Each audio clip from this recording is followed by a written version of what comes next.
మా లోకంలో ఆ దానం చేశాం ఈ దానం చేశాం అంటారు, గొప్పదే. అసలు నిజమైన దానం ఏదో తెలుసా? గొప్ప దానాలు చేసిన వ్యక్తిగా కీర్తింపబడేవాడు ఎవడో తెలుసా? మహాదాత అని కీర్తింపబలిచిన వాడు ఓర్పు కలిగినవాడు.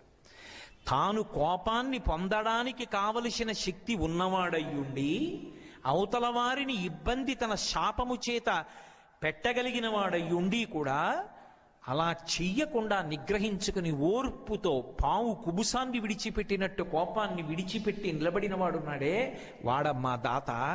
వాడు చేసిన దానం ఎవరు చెయ్యరు. ఎందుకని మీరు ఆలోచించండి.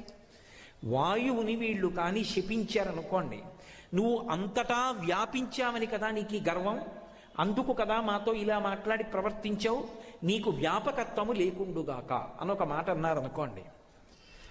ఆ వాయువు చిత్రం ఏమిటంటే అశరీర శరీరేషు వాయు